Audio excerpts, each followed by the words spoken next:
Oh, I love it. So, Breck, I teased. Is Allie still here? Did she leave? Did she step out? Okay, I can talk about her. That's all I wanted. Uh, we sent like 6 or 7 missionaries to Kenya, and then I was joking with Breck that they sent 11 to the Dominican Republic. And for their church where they're at, really, it's amazing. It's just wonderful. So I asked Roger and Kay. We'd wanted to get it sooner, closer to when they came back, but then I went on vacation, and then they went on vacation. We just been on vacation.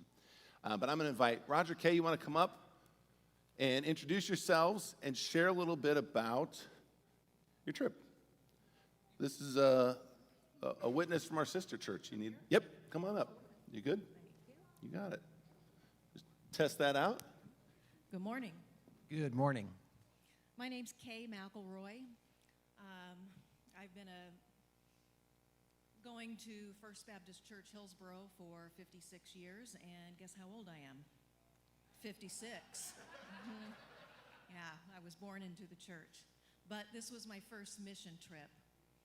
I'm a high school Spanish teacher. I currently teach in Raymond at the Panhandle Lincolnwood High School. I've been teaching. Tomorrow I start 33 years. I teach high school Spanish, but this was my first mission trip.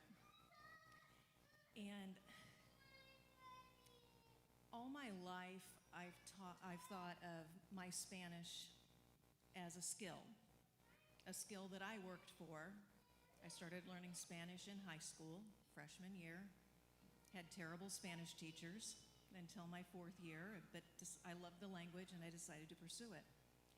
I thought of it as a skill. I don't know why I never thought of it as a gift.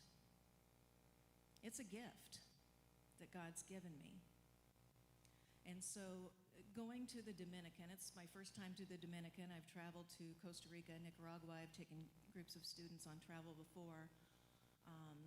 But this is my first time on a mission trip. And so Becky Leip is the church secretary.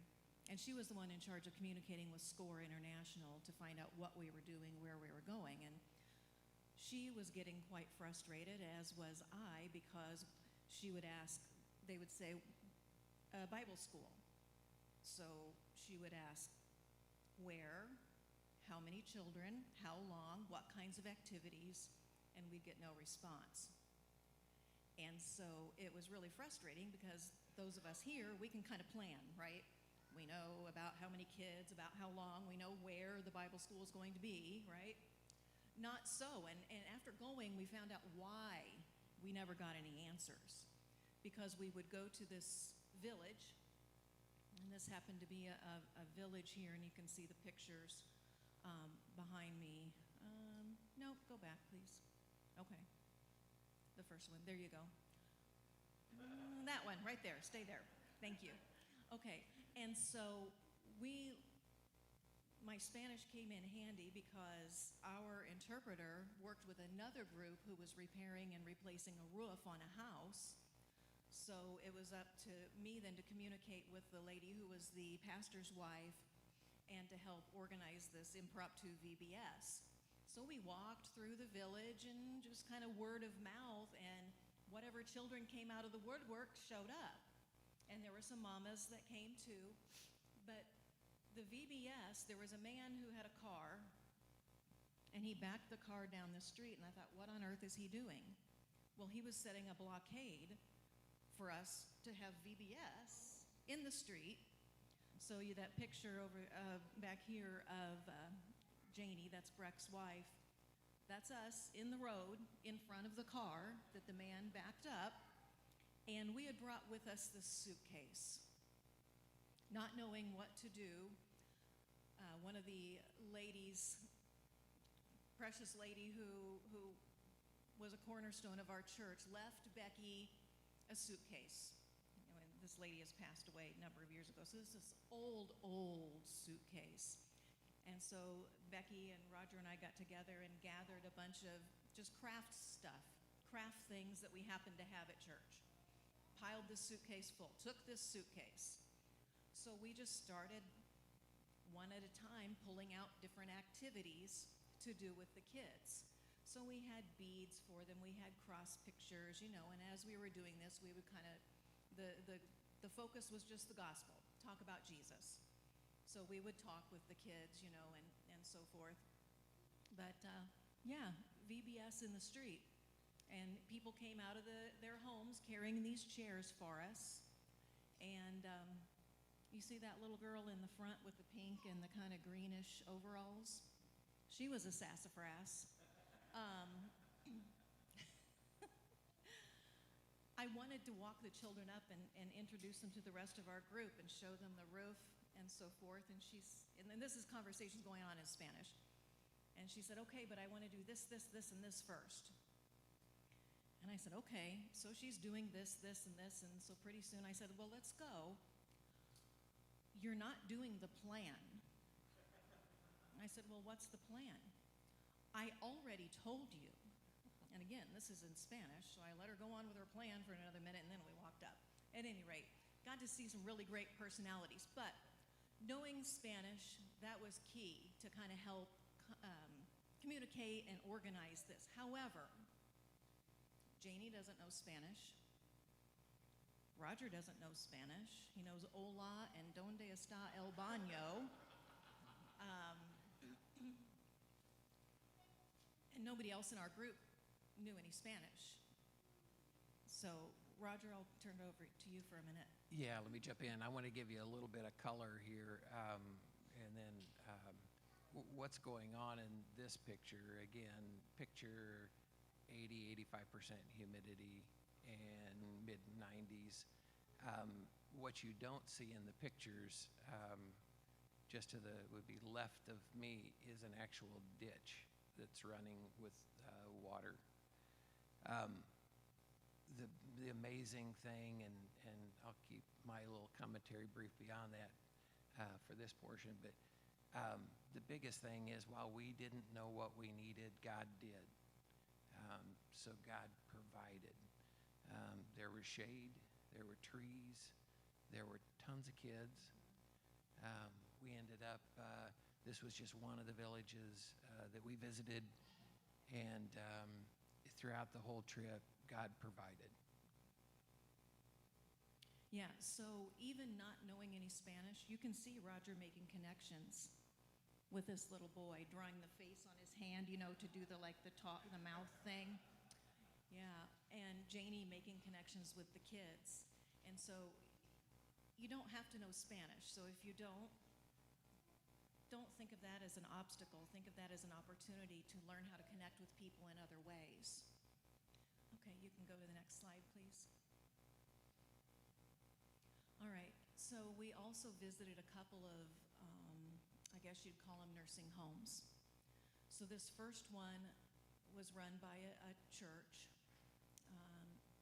And if we think of our standard of nursing home, we really don't think of them, I don't, as a very pleasant place. They're sterile, they're medicinal, they're for sick people and so forth. Ours look like a 5-star hotel compared to what these people had. And these were, I believe, Haitian refugee Yes, they were. people Yeah. who were literally rescued from the streets. With nothing. Nothing. I mean, you think of, if you go in, I'm sure everybody's visited the old folks' home. My dad was recently at the nursing center in Hillsboro, and he had basic stuff, right? Like a dresser and his clothes and his hearing aid and his glasses and his food every day and magazines and a TV and remote and all these. There was nothing there except the clothes on their back. But it was a wonderful experience to share the gospel, to bring in some water, to minister to them. We gave out some, cookies and things like that we could do, and just to also just be with them. There was every kind of person in here. There was even a quadriplegic in this facility. The picture here is just the women, so they have the women's and the men's set up. But again, just kind of the poverty is. But through all that, they were happy. They were happy people, and they were so glad that we were there and spending time with them. Yeah, so that middle picture is, I tried to respectfully take pictures. I wasn't there trying to be the tourist, smile. But I wanted something to show, to give an idea, because you can't picture it unless you're there, and that doesn't do it justice. And then this picture where Roger's walking away, we had just visited, there's different sections of the nursing home, and this is the back side of the nursing home here. And we had just visited with a lady who was kind of in a separate section. Do you want to tell them about that lady? Yeah, she did speak some English. Again, the scene, because we didn't take a picture, but the scene is just an empty hallway. There's nothing in the hallway. There's nothing in her room, just a bed. She had a plastic chair. She was sitting right in the hallway, just facing out this courtyard that I'm walking through, which is essentially rubble. The building just to the left of me here is the open air washroom. Their washing machine was broken. They were doing all the dirty linens by hand. Yeah. Since then, our church has gotten them a new washer machine. So, but just again, the scene is just absolutely nothing there. But again, we were able to minister with this woman. She was just enjoying the sunshine and the love of God out on an afternoon. So it was But that was the lady that, Roger knows no Spanish. She knew very limited English, but she told Roger that he has the face of Christ. And she doesn't, obviously didn't mean literally, but just the love that she could tell that Roger is projecting, even with the language limitations. She could feel that and see that through him. It was very humbling, and for me, it was just a wonderful, moving experience that I'll never forget. And I think her point, again, was not that I'm somebody special. It's that I'm doing what God has asked me to do and what Jesus would have me do. So the trust and obey. All we did was really on this trip was just say yes, and then let God provide. Right, and that's what SCORE International emphasized. They said, just say yes. You're here because you said yes. You all are here today because you said yes. For me, one of the most humbling experiences was being able to pray with these people, to pray in their own language with them, and that was the first time I had prayed with or for somebody in Spanish. So that was a blessing for me. Now this other picture here on the end, nope, sorry, go back. Okay, this was not the nursing facility. This was in a village of Haitian refugees. All these children were Haitian refugees. And if you're not sure, Haiti and the Dominican Republic are part of the same island. And if you go on Google Maps and you look, you can see the Dominican shows up green, Haiti shows up brown, because they've destroyed all the natural resources that are there, and it's a really bad situation. Lots of voodoo, witchcraft, and so forth being practiced in Haiti. In the Dominican, they're trying to rescue people from Haiti. People are trying to escape from Haiti, and they have the freedom to learn about God and to become Christians. So this man here in the red hat and the blue shirt is the pastor of this village. And these are the streets. It's just rubble and kind of broken, and you can see off to the side in the back. Again, I was trying to take respectful pictures. That's a home. I mean, it's just, if they were lucky, it was concrete block and no window screens, no actual doors, just open. and the corrugated metal roof. And so we just walked through the village and we served a meal to these people, and we walked through and asked, how many children do you have? And handed them a meal ticket and said, come to the church at noon and we're going to have a hot meal for you. And I didn't include a picture. I guess I should have. It was hard to narrow it down, Pastor Ryan. But that church was full, and that was a way to get people into the church, promising a hot meal, because for many of them that was the only one they were going to have today, maybe tomorrow, maybe for the week. The church was full, and so then the pastor kind of had a captive audience to talk about Jesus. Can I jump in a Yeah, of second? course. It was also kind of like everybody's familiar with the loaves and fishes and wondered if there was enough, and we wondered if there was enough. And this particular day on that side, it was about 165, 170 meals that we served. We had no idea where all this food was coming from, but we had pots of Just kept dishing. rice and meat and olives and then salad that we passed out, and drinks that we passed out. And again, God provided. Yeah, I kept thinking, we're going to run out. Nope. Didn't run out. In fact, there was a little bit to scrape the bottom at the end. One other thing quickly about this village, these children didn't have anything. And there was one point where we were standing and they asked us to pray with this woman who had been tormented. She said she was being tormented by a demon. She would wake up screaming at night, and she would go out and she would wander and hurt herself and things like this. So they asked us to pray with this woman. So we did. So while this is going on, there's 3 little boys and they're sitting down in the dirt. And they're kind of rustling around in the dirt, and they find a little piece of tile. They made a game out of that.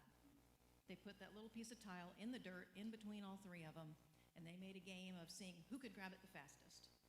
And they'd put it back and, just playing with nothing. Okay, you can go to the last slide, please. And this was in a different village. This one was Dominican people, and the conditions were markedly better. But so again, we had no clue how many children were going to show up. And so here come all these kids, and this wasn't even half the kids. There was a whole other passel of them over playing ball, and there were others that were sitting around the sidelines that you can't see. So I thought, what on earth are we going to do with 50, 60 kids? I taught them to duck, duck, goose. Pato, pato, ganso. So that's what we're doing here, and they thought that was a great game. And until I got tired, they thought it was a great game for me to be the goose. I finally got worn out and went to sit down, but they just kept going. They probably played that for, an hour? Yeah. I would say. Yeah, so they came away with a new game. This particular day also there was a ministry. This village had a church. And when you say it was markedly better, it was still, there's not a lot of resources. You can see this is a block building here, and this has actually been painted, yeah. But the church was a similar block building to that. There was an active community there of worshipers and believers, and an active pastor there. So sermon, and then of course food. So in this particular day, it was close to 200 that we also served meal there as well. Yeah, shoulder to shoulder and packed. We were like, hey, where's the organization? How do we serve that many in such a small area, and make sure that everybody gets something? And what are we going to do? There's like 11 of us, and there's 2 pots here, but again, God provided throughout the whole thing. Right, yeah, and so just to kind of wrap this up, I didn't think I was going to get to go on this trip. I was having attitudinal issues, and then my body decided it was going to be a great time for a summer cold, and I felt like I'd been hit by a truck, and I went and I had the COVID test and the flu A and the flu B test and all these tests, and they all came back negative. And finally, on Thursday, I told Becky, I said, I don't think I can go. I felt terrible. But then prayers and the antibiotic kicked in, and Friday I felt a little better, and Saturday I said, okay, I'm going. So I took my Theraflu with me and kept medicated and made it through the trip. And so it goes back to the say yes, stepping outside of your comfort zone, even if you feel unprepared.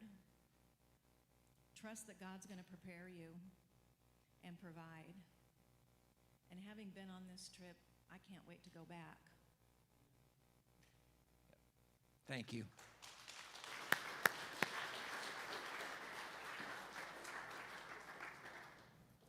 Thanks, guys. This is great. You get a chance after the service to just come say hi. I know some of you, our team that went on the mission trip have your own experiences. And I hope, we continue to just say yes. It's one of the things we struggle as a church. Let me just give you a real quick wrap up on why we do what we do, what you're a part of. And I want to encourage us again, this is not an extension from you. This is you. The better you are at reaching up, reaching in, and reaching out, the better your life becomes. So let's say our mission statement together, shall we? We are growing the kingdom of God through the lives of everyday people, reaching up to God, in to grow, and out to give. And in mission trips and in our ministries and even in worship this morning, getting together, setting aside that time is truly where God does amazing work. And we know the world around us doesn't really set it aside very well. We have our challenges, and then we know people that just haven't made that profession of faith or made it a priority to follow Jesus. And I really caution on this one. If you wrote a name down, if you're thinking of it this week, if you missed last week, all this is we're saying we want to pray this month for each other, that we grow in our faith. I went through these. I think, is Tamara here? Can I call, I'm going to call, so here's the funny thing with Tamara. Jeff had his surgery this week, and I went through this, and the first one that came out was Jeff's surgery. She said it went really, really well. I said, that's good. But she said, you know what? You told me about praying for Jeff, and his surgery got postponed from Tuesday to Friday. I didn't get to these till I think like Wednesday. So we had a little fun where God was like, you're going to get prayed over, Jeff, before you go to surgery, but preacher didn't get in there yet, so we're going to have to postpone it a day. We'll get to that. So he had to wait till Friday, and it went really well.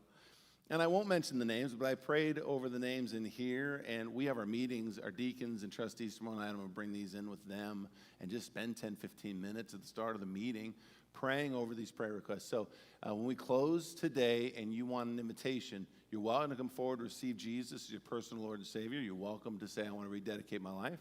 You're also welcome to write another card out and put it in what you need prayer for you to grow in your faith and what you want to pray for with others. Our mission statement really follows Mark chapter 4. Let me give you this just to tie it in a bow with why we're reaching up, reaching, and reaching out.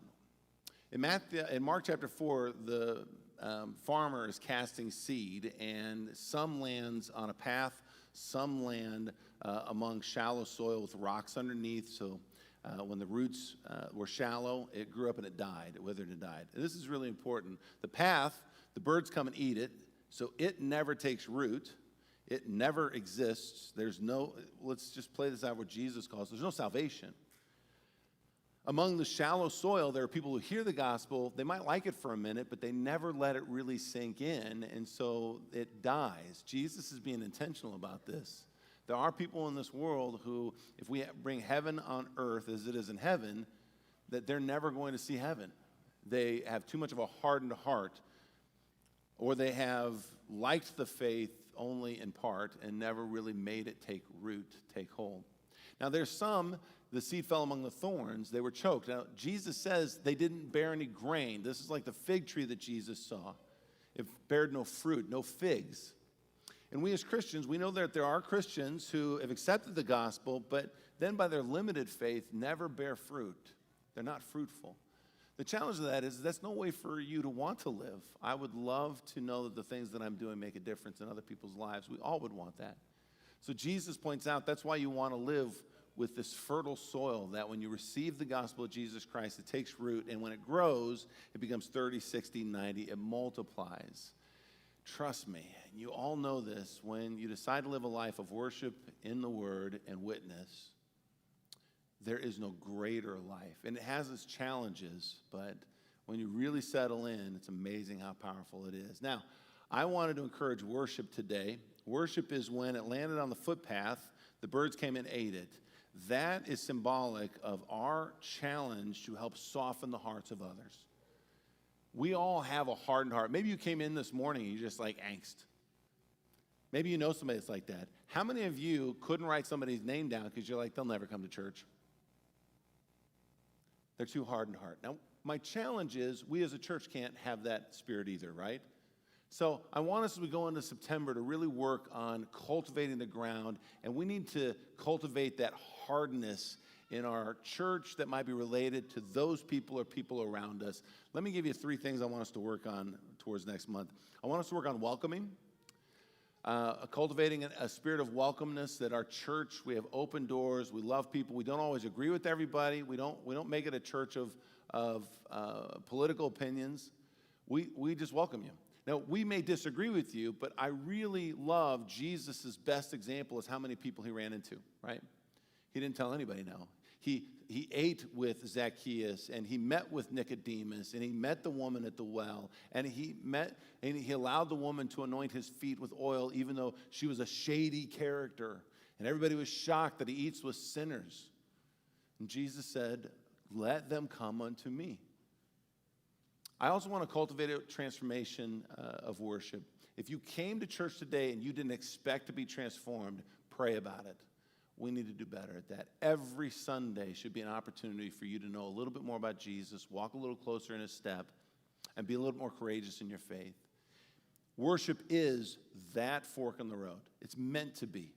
Next week, we'll talk about getting deeper in your faith and deeper into the Word. But if you're here this morning and it's a ho-hum, let's just do it, it's ritualistic, many of you have come from church traditions that bothered you. Don't let it become a part of our church either. Make sure that you might go to the revival and say, I've got to still seek out transformation, things that I'm still struggling with. We went on vacation, and they gave, my wife and I got massages. You guys know how much I love massages. Just not a fan. It seems weird. Doesn't seem possible. Actually, let me give you 2 minutes of the full story. They had couples massages for $600. I said, I'm not spending $600. They had really discounted massages for individuals. And I said, we'll take 2 of those. She said, okay, 2 of those. You want couples massages? I said, no, we don't want couples massages. I want 2 of those. She says, okay, 2 of those, not couples massages. I said, no, but I want to be in the same room with her. Can we do it at the same time? Yes. Can we be in the same room? Yes. So couples massage. No, not couples massage. But they do this every time. I've done this 3 or 4 times. And sure enough, she starts to say, you're really tight. I'm like, I don't know what to tell you. I'm always just tight. She goes, you need to loosen up. You need to relax. And they get the knot in there, and they have to work the knot out. What I'm offering is that you may spiritually have spiritual knots, even if you love Jesus, that you're still going to need to let the Holy Spirit work out that deep tissue of worship. So I encourage you to see come to the revival and really challenge yourself when you come. And then the last one is we're going to continue to be a witnessing church. You know, this is one where we want to grow. There are the not yets. You want to ask them about coming to church. We want to be a courageous church. Invite them back to church Sunday, but let them know this is a place where we change, and we change lives. So let's keep that in mind as our mission of the church. We'll keep going and praying this month, leading into next month. And again, when we do the invitational, if you have somebody you're praying for, if you have something that's on your heart you need prayed for, we left the cards and the pens in the aisles.